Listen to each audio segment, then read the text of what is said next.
Bonjour, bienvenue dans ces masterclass CCI International PACA. Je reçois aujourd'hui Céline Gérassi. Céline, bonjour. Bonjour Régis. Vous êtes conseillère en développement international pour CCI International PACA. Et aujourd'hui, nous parlons du thème stratégie internationale. Dans stratégie internationale, il y a plusieurs épisodes. Nous en sommes à notre épisode numéro 4. Et cet épisode est consacré à la prospection. Alors, tout simplement, Céline, aujourd'hui, grâce à votre expertise, vous allez nous donner les clés d'une prospection réussie. Alors la prospection au niveau de CCI International PACA fait partie notamment de l'accompagnement collectif. Je tiens quand même à préciser qu'il faut d'abord préparer sa prospection et donc bénéficier d'un accompagnement individuel. Une entreprise qui souhaite se lancer à l'international, il faut qu'elle ait conscience que l'exportation présente plusieurs obstacles, que ce soit la langue, que ce soit au niveau culturel. Donc au niveau culturel, par exemple, la prise de décision n'est pas la même en France qu'en Allemagne ou en Asie, ou même aux États-Unis. Il faut également préciser qu'au niveau de l'exportation comme obstacle, nous pouvons avoir tout ce qui est la réglementation. Donc c'est pour cela qu'au niveau des différentes étapes pour la prospection, il ne faut pas oublier la préparation. Et dans ce cadre-là, CCI International accompagne les entreprises dans sa gamme accompagnement individuel et conseil expert, et également à travers le diagnostic international. Alors sur cette phase d'observation, enfin on va dire de préparation sur laquelle vous insistez, quelles sont les questions clés que l'on doit se poser, que l'entreprise doit se poser? Alors déjà au niveau de la préparation, il faut déjà que l'entreprise sache qui elle est, quel est son cœur de métier, quels sont ses avantages concurrentiels, donc il faut qu'elle ait fait un benchmark au niveau de ses concurrents, pour pouvoir se positionner et adapter son offre. Dans la préparation de la prospection, nous avons également une sélection des marchés, c'est-à-dire qu'une entreprise qui souhaite se lancer à l'international souhaite se lancer normalement sur plusieurs pays. Donc, afin de sélectionner le pays où il y a le plus de potentiel, afin de l'aborder dans un premier temps, nous lui conseillons et nous pouvons l'aider à développer une matrice de sélection de marché. Qu'est-ce que c'est? Alors, une matrice de sélection de marché, c'est comme un tableau en fait où nous avons différents critères, c'est-à-dire que l'entreprise va définir quelles sont les informations essentielles pour valider le potentiel d'un pays et d'un marché. Donc nous allons l'aider à lister différents critères. Ces critères vont être pondérés et ensuite nous allons devoir trouver l'information, l'entreprise va devoir trouver l'information pour ces différents critères et pour ces différents pays. Ensuite, à la fin, nous avons une note, et c'est le pays qui a la meilleure note, sur lequel on va pouvoir approfondir et réaliser une étude de marché, puisque la matrice de sélection est un préalable. Nous conseillons toujours à l'entreprise de réaliser une petite étude de marché, car l'étude de marché va permettre de savoir si son produit ou son service répond à un besoin ou à une demande du marché local, qui n'est pas forcément le même que sur le marché national. Donc c'est pour ça que nous parlons vraiment j'insiste vraiment sur la préparation. Dans la préparation, il ne faut pas oublier qu'il faut se fixer aussi un plan d'action et également se fixer des objectifs qui soient mesurables et mesurables qualitativement et quantitativement. Donc voilà, il ne faut pas avoir des objectifs qui soient trop petits ni qui soient trop grands. Il faut trouver un juste milieu. D'accord. Alors on comprend bien tout l'intérêt de la préparation. On comprend bien aussi que à travers ces masterclass, petite précision, nous n'avons que, on va dire, la première information, la première sensibilisation et préparation à ce qui est un accompagnement individuel beaucoup plus large et beaucoup plus durable, et sur lesquels, là, il faudra solliciter peut-être CCI International PACA pour d'autres types de prestations, des ateliers, des journées, des rendez-vous, tout simplement. Des conseils experts. Et des conseils experts, voilà. Tout à fait. Voilà, je vous laisse continuer sur la partie technique de la prospection. Donc ensuite, au niveau de la prospection, donc il y a réaliser sa prospection, donc là, il va falloir se structurer, et nous allons voir tout à travers la masterclass qu'il y a plusieurs outils qui vont permettre à l'entreprise de réaliser sa prospection. Ensuite, nous avons le suivi qui est essentiel, et la plupart des entreprises l'oublient. Quand vous participez à une mission de prospection, qu'elle soit individuelle ou collective, ou que vous participez à un salon professionnel, ou que vous effectuez une prospection en direct, le suivi est essentiel. Ou sinon, vos contacts auront une mauvaise opinion de votre entreprise si le suivi n'est pas effectué dans les semaines qui suivent la prospection. Ensuite, il y a une autre étape qui est vraiment très importante, c'est de rectifier le cas échéant. C'est-à-dire qu'il faut toujours faire un bilan quantitatif et qualitatif. Les entreprises ont toujours tendance à appuyer sur le quantitatif, mais il ne faut pas oublier que la partie qualitative est très importante parce que ça va leur permettre d'adapter leur offre aux besoins du marché et de savoir pourquoi cela n'a pas fonctionné, pour ne pas répéter les erreurs sur d'autres marchés. Alors là, vous évoquez en même temps que vous évoquez ce qu'il faut faire. On voit aussi très bien ce que les entreprises ont parfois du mal à faire. Quels sont les écueils, quelles sont les leçons de la prospection pour celles qui, au contraire, font les choses comme il faut? Alors, au niveau des conseils et des leçons, depuis que maintenant je fais ce métier depuis presque plus de 10 ans, en fait, je me rends compte que souvent les sociétés ont tendance à oublier la partie préparation. Parce que pour elles veulent absolument développer leur chiffre d'affaires et donc du coup, elles se préparent mal. Et la base, c'est vraiment de se préparer. C'est comme quand vous créez votre entreprise. Quand vous créez votre entreprise, vous faites une étude de marché sur le marché national pour voir si votre projet est faisable ou non. À l'export, c'est pareil. Et il ne faut pas oublier qu'il y a des différences culturelles, il y a des différences en termes de la réglementation. Et du coup, si une entreprise est mal préparée, sa prospection tombera à l'eau. Ensuite, un autre écueil que nous voyons régulièrement, c'est le suivi, c'est ce que je disais tout à l'heure. Les sociétés, souvent, ce sont des TPE-PME, il ne faut pas l'oublier, qu'en PACA, nous avons surtout des TPE-PME. C'est souvent le dirigeant ou le directeur commercial France qui s'occupe de l'international. Du coup, ils n'ont pas forcément le temps d'effectuer le suivi. Sauf que le suivi est essentiel. Quand vous prenez des pays comme l'Allemagne ou la Suisse qui sont très carrés, si vous ne leur répondez pas 15 jours après les avoir vus ou même avant, ils vont vous oublier ou ils vont vous dire vous n'êtes pas sérieux, vous n'êtes pas professionnel. Donc le suivi est très très important. Et ensuite, toujours analyser, faire un bilan. Un bilan pour savoir pourquoi ça a fonctionné et pourquoi cela n'a pas fonctionné. Ça va permettre à l'entreprise également d'étayer son argumentaire commercial, ça va permettre de rectifier son offre et ça va lui permettre aussi d'apprendre et de mieux se positionner à l'avenir. Très bien. Je vous laisse poursuivre. Donc, au niveau de la prospection, le but de la prospection, pour moi, en premier lieu, c'est d'analyser les marchés potentiels et la concurrence, et c'est surtout d'avoir une vision terrain de l'étude de marché. Puisque souvent, une étude de marché, vous allez la réaliser derrière votre bureau, mais il est toujours important de se rendre dans le pays pour sentir le marché. Le sentir au niveau culturel, et surtout de bien vérifier et valider ce que l'étude de marché a pu donner comme résultat. Ensuite, donc prospecter, comme je le disais tout à l'heure, c'est se préparer, donc on sélectionne les pays. Et aussi, il ne faut pas oublier qu'il faut définir son offre et son mode de commercialisation. Parce que la prospection va être différente en fonction du mode de commercialisation que l'entreprise va choisir.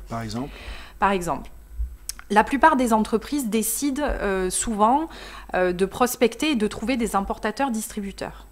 Donc là, c'est le mode classique, entre guillemets, de commercialisation où vous allez trouver une liste d'importateurs-distributeurs où vous allez participer à une mission ou à un salon.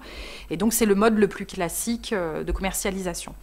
Il y a certaines sociétés, selon les secteurs et les pays, où vous allez devoir vous implanter. Donc là, quand vous créez un bureau, une filiale ou une boutique, le mode de commercialisation n'est pas le même. Ensuite, selon les secteurs d'activité, donc moi qui suis quand même assez spécialisée au niveau de l'industrie, on se rend compte que dans les modes de commercialisation, il y a ce qu'on appelle des prescripteurs. Des prescripteurs, ce sont des gens qui ne font pas forcément commander au final vos produits, mais qui influencent la prise de décision du client final. Par exemple, dans l'industrie, ça peut être des bureaux d'études. Donc c'est pour ça que quand vous réalisez une étude de marché, vous allez savoir quels sont les modes de commercialisation et vous allez donc adapter votre mode de prospection et votre stratégie. Est-ce que c'est là que, parce qu'il faut le rappeler, les conseillers de développement international de CACI International, souvent ont aussi une expertise, ou en tout cas une connaissance approfondie ou plus fine d'une filière. Est-ce qu'à ce moment-là, la connaissance des filières peut avoir son importance dans ce travail de prospection? Oui, donc ça a vraiment un intérêt et surtout, par exemple, quand on réalise notre premier rendez-vous conseil expert ou un diagnostic international, on va en fait aider l'entreprise à appréhender son environnement et à se poser les bonnes questions. Et donc, du coup, on va lui dire, bon ben voilà, en France, vous fonctionnez de telle et telle manière. Est-ce que vous pensez que ce modèle est transposable ou non? Sur tel et tel pays, la culture est différente. Les acteurs sont différents. Et donc, du coup, on lui explique et on lui demande et on va travailler avec elle sur ce que j'appelle la chaîne de valeur environnementale. C'est-à-dire comment est constitué l'environnement, quels sont les acteurs et comment cela fonctionne. D'accord. Alors, vous avez un peu parcouru les objectifs d'une prospection selon vous. Il y a aussi la question des modalités. Et là, on peut dire qu'il y a prospection et prospection. Il y a plusieurs options disponibles pour l'entreprise. Tout à fait. Donc ça, au niveau de la prospection, donc au niveau des autres étapes importantes pour clôturer sur ce point-là, il y a tout ce qui est le budget. Donc du budget va dépendre des actions de prospection. Et aussi en fonction des objectifs que nous allons nous fixer. Au niveau des différentes options pour la prospection, j'en identifie 3. Pour faire simple, nous avons la prospection individuelle, donc c'est-à-dire que l'entreprise le fait par elle-même en direct, la prospection collective et le réseautage. Dans la prospection individuelle, ça va être souvent un directeur commercial, un responsable export ou un responsable commercial ou un dirigeant ou un stagiaire qui va chercher des listes de prospects et qui ensuite va bâtir son argumentaire commercial et qui va commencer la prospection en direct. Oui. Et qui ensuite va contacter soit des importateurs-distributeurs, soit des prescripteurs ou autres, en fonction du mode de commercialisation choisi. Dans la prospection collective, nous avons tout ce qui est forum en France et à l'international et les conventions d'affaires. Nous avons également les missions. Donc quand vous faites une prospection individuelle, vous pouvez également faire appel à Business France ou des consultants ou des chambres de commerce françaises à l'étranger pour qu'elles vous organisent un programme B2B sur mesure, en fonction d'un cahier des charges que l'entreprise va remplir. Mais quand vous faites une prospection collective, ce qui est intéressant, c'est que par exemple au niveau de CCI International PACA, nous avons réalisé au mois de novembre une mission Mexique. Quand nous organisons une mission collective, c'est un package complet, c'est-à-dire que l'on s'occupe de toutes les modalités, qu'elles soient aussi bien logistiques que du programme de rendez-vous. Donc le programme de rendez-vous, on fait appel à un partenaire, donc là pour le Mexique c'était Business France. Et ce qui est intéressant, c'est que nous accompagnons une délégation d'environ entre 10 et 20 chefs d'entreprise. Et du coup, ça permet aux sociétés de faire du réseautage et ça permet de bénéficier de tout l'accompagnement de CCI International. Il est également important de préciser qu'à travers ces missions collectives, souvent, elles peuvent être subventionnées par le conseil régional PACA notamment. Donc c'est intéressant pour les sociétés.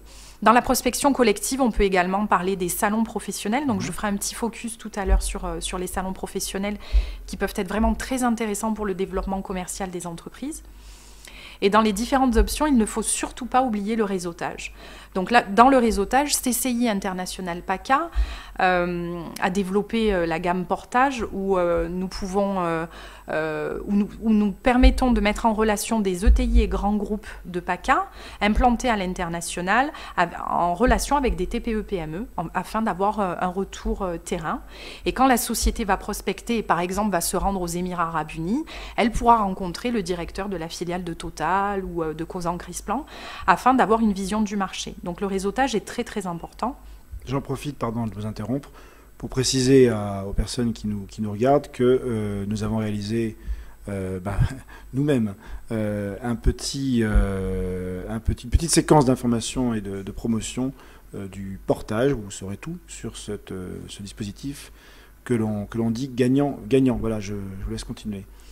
Alors, ce qu'il faut préciser aussi également dans le réseautage, c'est comme vous le disiez tout à l'heure, les conseillers de CCI International PACA ont une expertise filière. Et le fait d'avoir cette expertise filière va nous permettre de mettre en relation des entreprises du même secteur d'activité ou de secteurs d'activité connexes. Et ça, c'est vraiment un plus, puisque le partage d'expérience permet vraiment d'éviter des erreurs. Donc, juste pour clôturer sur les différentes options, c'est en fonction de la stratégie de l'entreprise, de son budget et de ses objectifs d'exportation. D'accord. Alors, merci pour ces explications. Vous nous avez mis un peu en appétit parce que quand on parle de prospection, évidemment, on ne peut pas s'empêcher d'imaginer, d'extrapoler sur quel salon, sur quel pays, à quelle occasion et à quelle mission d'affaires tout ça va aboutir. Donc, alors, concrètement... on est preneur justement de ce fameux focus que vous vouliez faire tout à l'heure. On est preneur d'informations sur, voilà, une fois qu'on est prêt, hein, sur le terrain, ça se passe comment? Plutôt, ça devrait se passer comment? Ça doit se passer comment? Alors, si la préparation a été bien faite et que les objectifs ont été fixés, quand vous allez participer à une mission collective, vous allez avoir votre programme de rendez-vous qui va s'effectuer sur 2 à 5 jours. À partir du moment où votre argumentaire commercial est prêt, vos fiches contacts dont on parlera après, c'est-à-dire sélection de l'importateur, distributeur ou du futur client ou partenaire, sont prêtes. Une fois que ces fiches sont prêtes, ben, vous allez participer à cette mission, vous allez avoir vos rendez-vous. Et donc, ce que l'on souhaite, c'est que les premières commandes arrivent. Et ensuite, une fois que vous avez réalisé votre mission à l'étranger, vous revenez en France et vous effectuez bien entendu un suivi. Est-ce que vous pouvez nous donner quelques exemples de missions ou de salons un peu emblématiques pour la région PACA qui pourraient faire saliver nos auditeurs? Alors, au niveau des missions collectives que nous avons réalisées, notamment cette année, donc je le disais tout à l'heure, nous avons organisé une belle mission au Mexique sur différents secteurs d'activité, dont notamment l'aéronautique et l'environnement. Donc là, en partenaire, nous avions Business France, et en termes de partenaires financiers, nous avions notamment Total Développement Régional et le Conseil Régional PACA. Hein. Et donc, moi, j'ai eu le retour d'une société qui est sur Arles, en fait, hein, et qui a participé à cette mission, et qui a été enchantée par l'organisation, et qui a eu des résultats très rapidement. Donc, pour donner un exemple concret par rapport à cette société, c'est vrai qu'elle a rencontré des prospects très particuliers, puisqu'elle voulait rencontrer notamment des clubs de foot, des organisateurs d'événements, comme des palais des congrès, pour vendre sa solution d'objets connectés et de communication. Au niveau des salons, au niveau de CCI International PACA, nous avons une expertise qui est reconnue au niveau national, puisque nous organisons des pavillons France sur des salons sur la Méditerranée, notamment sur l'Algérie. Et là, nous avons des pavillons France qui peuvent dépasser les 60 à 70 exposants. Donc du coup, je vais faire un focus sur les salons, puisque c'est vrai que les sociétés, pour sentir les marchés, souvent, elles vont d'abord aller visiter un salon professionnel avant d'y exposer. Oui. Donc nous, c'est ce qu'on conseille aux entreprises, c'est que quand elles s'organisent une mission individuelle ou une mission collective, il est toujours intéressant de le coupler avec un salon et d'aller, dans un premier temps, voir un salon en tant que visiteur pour sentir le marché, voir le nombre d'exposants qu'il y a, les différents pays qui exposent, le nombre de visiteurs et la qualité des visiteurs. Donc au niveau des salons, quand vous souhaitez y aller en tant qu'exposant, on peut vous donner les avantages. Les différents avantages de participer à un salon professionnel à l'international, premièrement, c'est de se faire connaître. Donc vous avez une visibilité qui est quand même assez importante sur les salons. Donc quand vous êtes exposant, ça vous permet de vous faire connaître. Ça permet à l'entreprise aussi de promouvoir son offre et ses produits. L'effet vitrine. Voilà, l'effet vitrine, tout à fait. D'effectuer une veille concurrentielle et technologique. Alors souvent, les entreprises n'y pensent pas, mais c'est très important. Il faut toujours prendre le temps, quand on est sur un salon, déjà, il vaut mieux y aller à 2. Comme ça, il y a une personne qui reste en permanence sur le stand. Et ensuite, c'est bien qu'une autre personne aille faire un tour pour voir quels sont les nouveaux produits et services qui sont proposés par la concurrence. Ensuite, ça permet également de se constituer une liste de prospects, puisque comme je le disais tout à l'heure, quand on prépare un salon, il faut toujours se préparer des fiches contacts. Et donc, en fonction des prospects que vous allez rencontrer, vous allez les qualifier en disant celui-ci, il est intéressant, celui-ci, je dois lui envoyer un devis, celui-ci, je dois le rappeler dans une semaine. Voilà. Donc, ça va vous permettre de constituer un fichier de prospects. Et ça se traduit par des rendez-vous sur place, des rendez-vous B2B, etc. Alors, ça dépend. Oui. Au niveau des salons professionnels, les entreprises peuvent avoir 2 stratégies. Soit elles participent à un salon et elles se disent que les prospects vont venir directement à elles. Soit elles vont demander à Business France ou une chambre de commerce française à l'étranger ou à un consultant de lui préparer un programme de rendez-vous B2B. De les flécher. De les flécher. Moi, ce que je conseille, c'est les 2. C'est-à-dire que déjà, quand vous faites un salon, il faut le préparer. C'est-à-dire qu'une société qui expose sur un salon et qui n'a pas préparé, qui n'a pas fait de la prospection avant le salon, ça ne sert à rien d'y aller. Il faut au moins prospecter au moins 2 à 3 mois, voire 4 mois avant, vous pouvez envoyer un save the date à vos prospects ou clients en disant, mais voilà, la société Intel sera présente sur le CIAL à Paris ou sur le CIAL au Canada ou sur tout autre salon. Et ça vous permettra d'attirer de nouveaux prospects. Et ensuite, vous pouvez très bien également effectuer des rendez-vous B2B sur votre stand. Okay. Ça permet également de développer son réseau et surtout de dynamiser son entreprise. Le fait de se lancer à l'international dynamise l'entreprise. Ça met en tension d'autres activités. D'autres activités. Ça dynamise aussi l'entreprise dans le sens où il y a une implication de tout le personnel et du coup, c'est un challenge et c'est très important. Un vrai projet d'entreprise. Tout à fait, un vrai projet d'entreprise. Oui. Au niveau des points essentiels sur l'organisation d'un salon, donc il faut toujours les sélectionner au moins 1 an à l'avance. Ça, c'est la checklist ? Ça, c'est la checklist. Une petite checklist sur participer à un salon, les points essentiels. Allons-y. Donc, toujours sélectionner son salon. Alors, toujours minimum 1 an avant. Ça, c'est essentiel puisque selon les salons, les emplacements sont réservés d'une année à une autre. Donc, si vous voulez avoir un bon emplacement, il faut vous y prendre 1 an avant. Il faut se fixer des objectifs. Pourquoi je vais participer à ce salon et comment je vais m'y prendre. Il faut définir un budget, car un salon peut être quand même assez coûteux. Ça dépend. Ça dépend du salon, ça dépend du pays, ça dépend si vous le faites sous le pavillon France de CCI International PACA ou de Business France, ça dépend. D'accord, on n'aura pas de réponse là-dessus. Non, ça dépend, mais ça peut varier, on va dire, entre 3 000 et 15 000 euros pour un stand variant entre 9 et 12 mètres carrés. C'est une très bonne réponse. Voilà. Merci. Ensuite, il faut identifier une personne qui sera en charge de l'organisation. Il faut qu'il y ait un chef de projet, ça c'est essentiel, et qui ensuite après répartit les tâches au niveau de l'équipe. Il faut mettre en place un rétro-planning puisqu'il y a beaucoup de choses à penser au niveau de l'organisation d'un salon.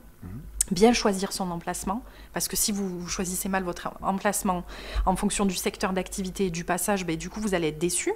Il faut mettre en place un plan de com'. Et comme je le disais, préparer des fiches contacts. Oui. Une fois que vous avez fait tout ça, ça c'est le avant et pendant le salon. Ensuite, quand vous allez revenir de votre salon professionnel, vous allez devoir réaliser un bilan chiffré pour chaque salon et qualitatif, et surtout effectuer un suivi des contacts rencontrés. Est-ce que CCI International PACA accompagne les entreprises dans ce retour d'expérience ? Après salon, après émission, est-ce que vous les aidez à bien exploiter tout ce qu'ils auront pu faire sur place ? Comment ça se passe ? Oui, au niveau de CCI International PACA, au niveau de notre métier, nous avons l'accompagnement individuel et le suivi personnalisé. Donc dans le suivi personnalisé, moi, il y a des sociétés que j'accompagne depuis plus de 3 ans dans leur développement à l'international, que ce soit pour réaliser un diagnostic international, un plan d'action ou un suivi. Un suivi, par exemple, on peut aider les entreprises à bien organiser leur fichier de prospects, donc ça, on peut le faire au niveau du suivi salon. Et surtout, on peut les aider également à recruter du personnel et surtout des stagiaires qui vont leur permettre après de faire soit le suivi des salons, soit de réaliser d'autres missions. Par exemple, nous organisons notamment sur le Vaucluse et sur les Bouches-du-Rhône les rencontres Stage Export.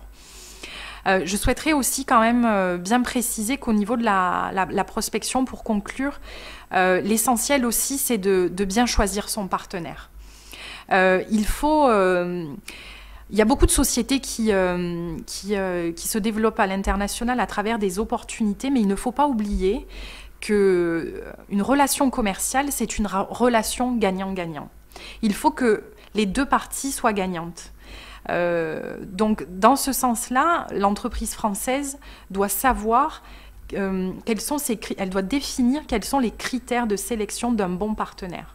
Donc nous, on peut aider l'entreprise à réaliser ses fiches contacts, mais c'est vrai qu'il est très important de poser les bonnes questions à ses partenaires, que ce soit au niveau des critères techniques, des critères commerciaux. Commerciaux, ça va être la taille de l'entreprise. Ça va être aussi également depuis quand l'importateur-distributeur existe. Ça va être des critères financiers. Au niveau commerciaux, savoir combien de sociétés françaises et étrangères il représente, sur quel secteur d'activité. Est-ce que il va être, si on est dans le monde des cosmétiques, est-ce que l'importateur-distributeur il va être plutôt spécialisé dans la grande distribution ou dans la gamme, dans le secteur luxe ou dans tout ce qui est parfumerie ou pharmacie. C'est c'est différent. Donc ça, ce sont des critères très importants. Tout ce qui est critères culturels aussi. Et bien avoir une stratégie de développement à moyen et long terme. Les aspects culturels sont négligés généralement, ils sont moins présents à l'esprit des entrepreneurs. Ils sont moins présents parce qu'en fait, quand les sociétés qui se lancent à l'international souhaitent avoir un retour sur investissement très rapidement, c'est-à-dire au bout d'un an. Ils sont trop court-termistes. Tout à fait, sauf que ça prend du temps. Vous avez certains pays qui vont, quand vous allez faire votre mission de prospection, votre salon, qui vont vous accorder ce que l'on appelle des rendez-vous de complaisance. Oui. Donc ça, c'est souvent le cas quand vous partez au Maghreb ou au Moyen-Orient. Mais vous avez des pays comme les États-Unis ou l'Allemagne où là, quand ils vous accordent un rendez-vous, c'est un rendez-vous fermé définitif parce que votre offre les intéresse. Donc c'est ces aspects-là au niveau culturel qui sont très importants.